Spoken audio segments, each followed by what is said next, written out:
Eu disse não. Claro, direto, sem negociação. E ela olhou para mim e disse: Você está me sufocando.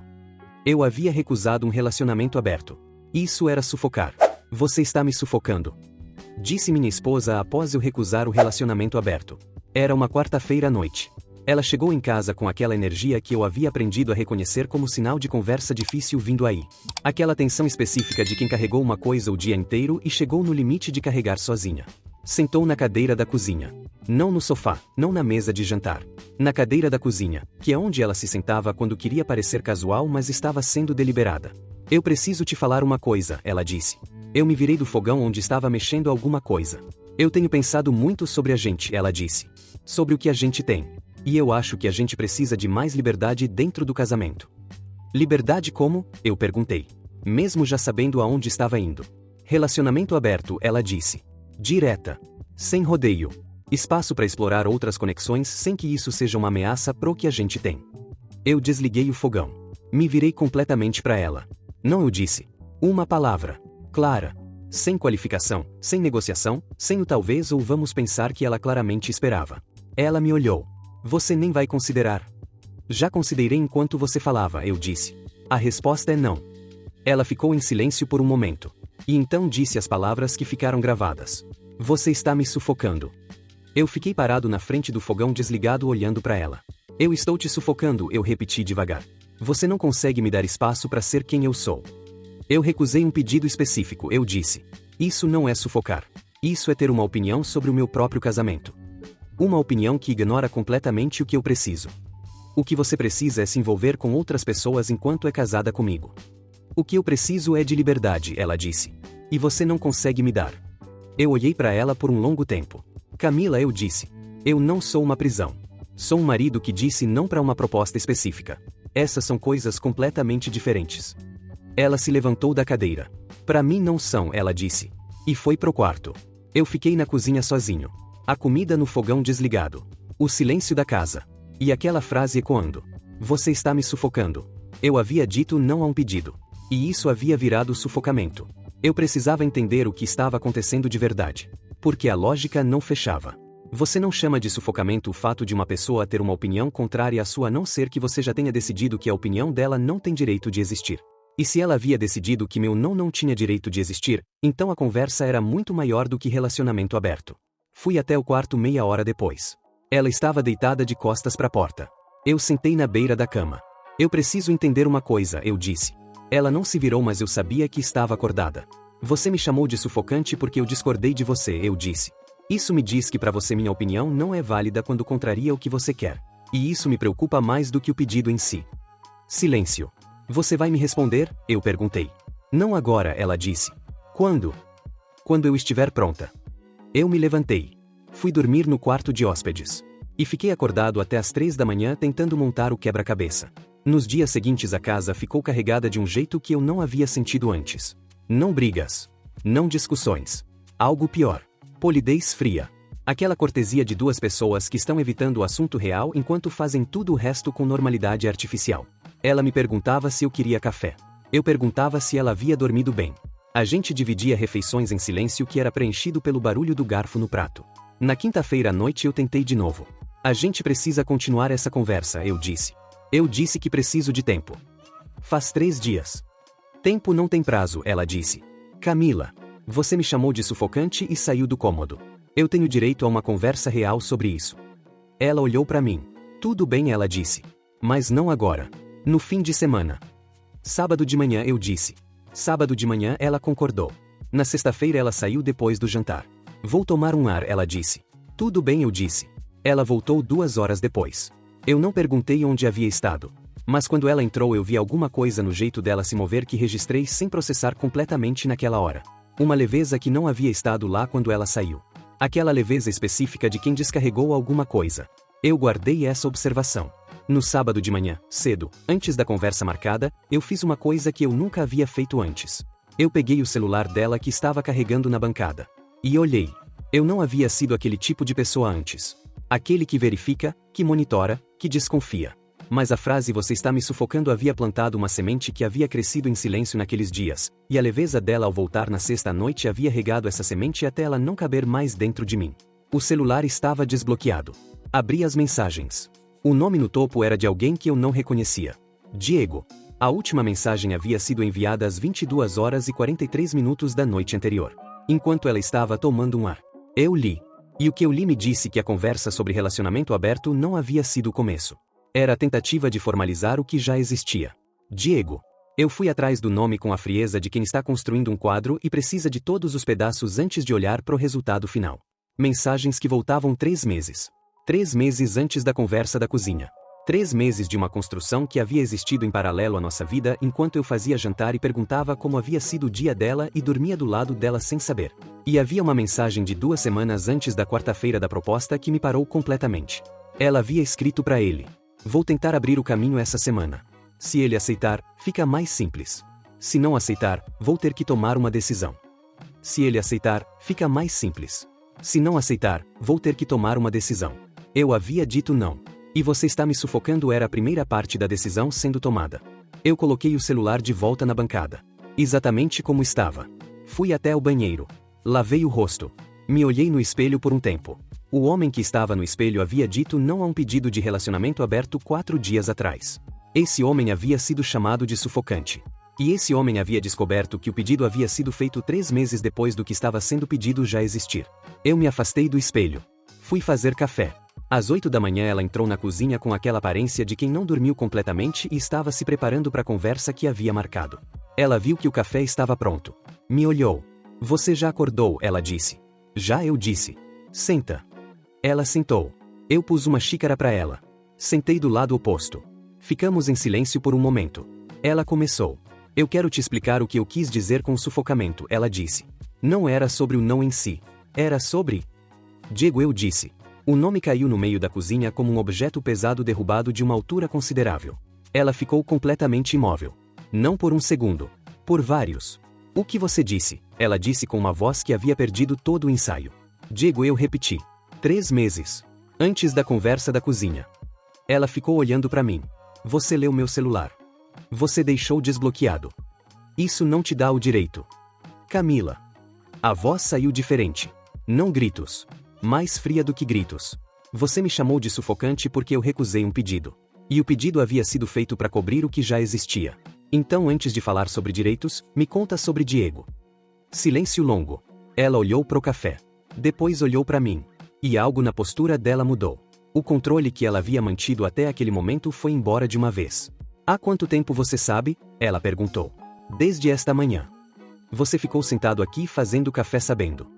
Fiz o café. Esperei você acordar. E agora estou esperando você me contar. O que ela contou nos 40 minutos seguintes foi uma das conversas mais difíceis que eu já tive. Não porque foi cruel. Porque foi honesta de um jeito que dói mais do que crueldade. Ela disse que o Diego havia aparecido num momento em que ela estava questionando muita coisa. Não só o casamento. A vida que havia construído. As escolhas que havia feito. Aquela inquietação existencial que não tem endereço específico mas que ela havia direcionado para nós dois como se nós fossemos a causa. A inquietação era sua, eu disse. Não era sobre mim. Eu sei, ela disse. Mas quando você está dentro dela é mais fácil apontar para fora do que olhar para dentro. Então você apontou para mim. Me chamei de sufocado pelo casamento. Por você. Quando na verdade eu estava sufocada por mim mesma. Eu fiquei em silêncio processando isso. E o Diego era a fuga, eu disse. O Diego era o lugar onde eu não precisava ser nenhuma versão que eu havia criado e não conseguia mais sustentar. Você criou uma versão para mim. Eu criei uma versão que achei que você esperava. E ao longo do tempo essa versão ficou pequena demais para caber em tudo que eu era. Você nunca me contou que estava se sentindo assim. Eu não sabia como, ela disse. E eu tinha medo do que você ia dizer. O que você achava que eu ia dizer? Que eu estava exagerando. Que a gente estava bem. Que não havia motivo para me sentir assim. Eu já disse isso antes? Pausa. Uma vez, ela disse. Há uns 2 anos. Eu tentei falar sobre me sentir presa em alguma coisa e você disse que a gente tinha uma vida boa e que eu estava sendo difícil. Eu fiquei em silêncio. Aquela conversa. Eu me lembrava vagamente. Havia durado 5 minutos e eu havia seguido em frente achando que estava resolvida. Ela havia guardado por 2 anos. Eu me levantei da mesa. Fui até a janela da cozinha. Fiquei olhando para o quintal por um tempo. Quando eu me virei para ela havia uma clareza na minha expressão que ela claramente não sabia como interpretar. Você está com raiva, ela disse. Estou com muita coisa ao mesmo tempo, eu disse. Raiva é uma parte. Mas tem outras partes que são mais complicadas. Como o quê? Como o fato de que eu não soube ouvir quando você tentou me dizer algo há 2 anos, eu disse. Como o fato de que eu havia deixado de criar espaço para você ser quem você era de verdade sem perceber que havia feito isso. Como o fato de que parte do ambiente que produziu o Diego existiu porque eu não estava completamente presente. Você não está se culpando pelo que eu fiz. Não, eu disse. O que você fez é responsabilidade sua. Completamente. Mas eu posso reconhecer minha contribuição para o que havia ao redor sem usar isso como desculpa para o que você escolheu fazer. Ela ficou me olhando. Você é mais complexo do que eu te dava crédito, ela disse. Você havia me chamado de sufocante, eu disse. Sufocante e complexo raramente vivem na mesma pessoa. Ela fechou os olhos. Eu sei, ela disse. Eu estava errada. Eu pedi que ela terminasse com o Diego naquele mesmo dia. Não como condição de continuar. Como pré-requisito para qualquer conversa sobre futuro. Porque qualquer coisa que a gente decida sobre o futuro precisa ser decidida sem uma terceira pessoa no quadro, eu disse. Se você vai embora, vai por sua escolha. Se vai ficar, fica por sua escolha. Mas enquanto ele existir, nenhuma das duas decisões é realmente sua. Ela assentiu. Eu termino hoje, ela disse. Eu vou sair por algumas horas, eu disse. Quando eu voltar, você me conta se fez. Peguei as chaves. Saí. Dirigi por 2 horas sem destino específico. Parei num parque que eu frequentava há anos e que havia deixado de frequentar em algum ponto dos últimos tempos sem perceber quando havia parado. Sentei num banco. Fiquei olhando para nada por 1 hora. E naquela hora eu fiz o que eu havia evitado fazer desde a quarta-feira da cozinha. Eu pensei em mim. Não no casamento. Não nela. Em mim. Em quem eu havia sido dentro daquele casamento. Em como eu havia respondido 2 anos atrás quando ela havia tentado falar. Em quantas outras vezes ela havia tentado de formas que eu não havia visto porque eu havia deixado de olhar. Eu não havia sufocado ela. Mas eu havia deixado de vê-la de um jeito que havia criado um espaço de solidão dentro de uma casa que deveria ter sido o contrário. E essa era a minha parte nessa história. Pequena comparada com a dela.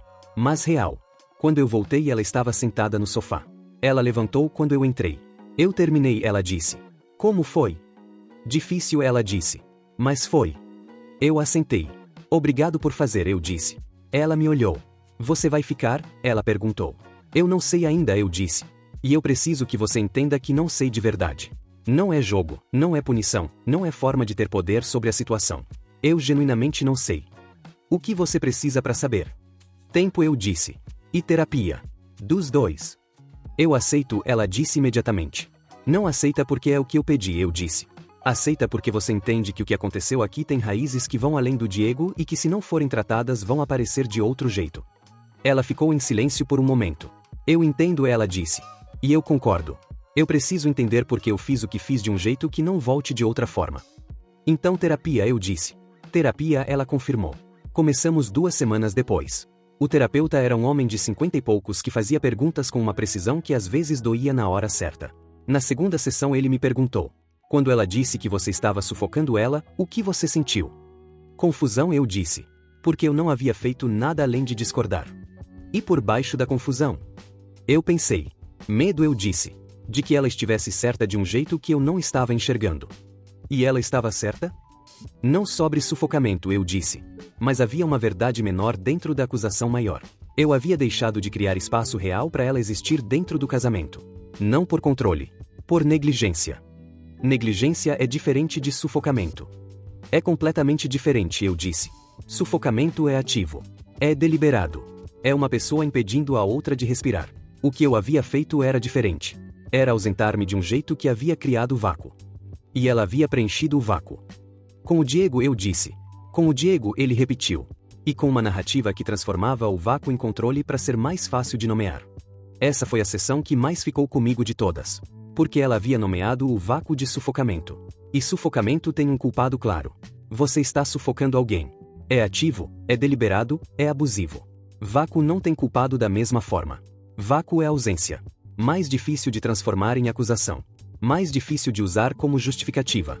Então ela havia reescrito vácuo como sufocamento e havia usado essa reescrita para fazer o que queria fazer de qualquer jeito. Não conscientemente.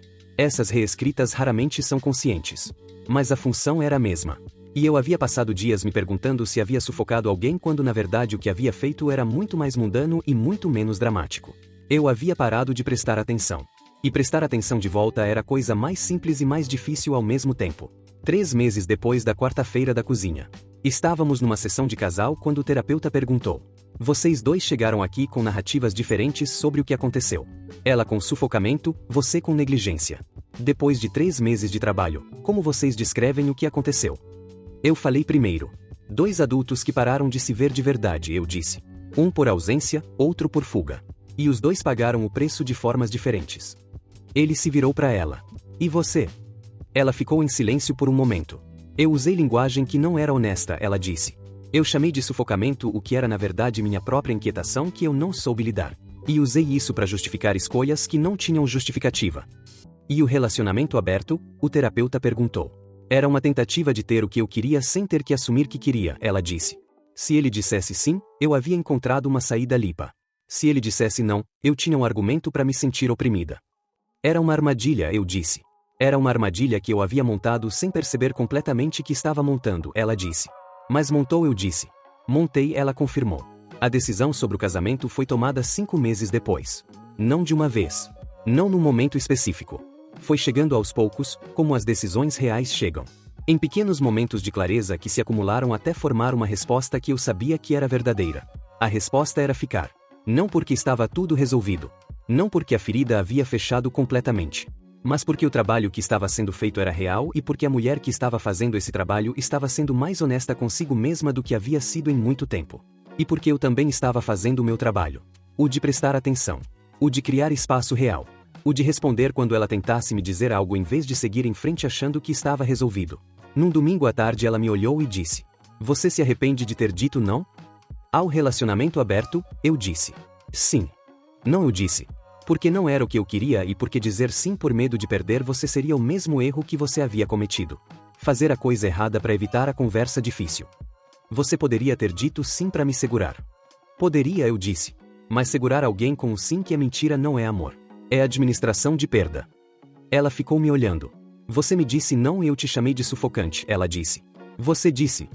E você ficou. Fiquei. Por que você ficou depois disso? Eu pensei. Porque sufocante era a palavra errada para a coisa certa, eu disse. Você estava se sentindo presa. Não por mim, mas você estava se sentindo presa. E ao invés de ir embora por causa de uma palavra errada, eu preferi ficar e entender o que havia de certo no que estava errado. 1 ano depois da quarta-feira da cozinha. A casa não é mais carregada. Não da forma que era. Tem momentos difíceis. Tem sessões de terapia que terminam com mais perguntas do que respostas. Tem noites em que eu acordo e fico olhando pro teto com pensamentos que eu preferia não ter. Mas tem também manhãs em que a gente toma café e ela me conta uma coisa sobre o dia anterior que ela não teria contado antes. Tem conversas que começam com algo pequeno e vão fundo de um jeito que as conversas de antes nunca iam. Tem uma presença entre a gente que havia sumido e que está voltando aos poucos, diferente do que era, mais honesta, mais trabalhada. Numa noite ela disse: você sabia que quando eu disse que você estava me sufocando, eu sabia que estava sendo injusta? Não sabia, eu disse. Eu sabia, ela disse. Mas dizer a coisa injusta era mais fácil do que dizer a coisa verdadeira. E a coisa verdadeira era o quê? Que eu estava com medo, ela disse. De que a vida que eu havia construído não fosse a vida que eu queria. E que ao invés de enfrentar esse medo eu havia procurado um culpado. Eu. Você, ela confirmou. O mais próximo e o mais fácil de alcançar. E agora? Eu perguntei. Agora eu estou enfrentando o medo, ela disse. Com você do lado. O que é muito mais assustador e muito mais real do que qualquer fuga que eu havia encontrado. Eu fiquei em silêncio por um momento. Eu prefiro assustador e real, eu disse. Eu também, ela disse. Você está me sufocando. Disse minha esposa após eu recusar o relacionamento aberto.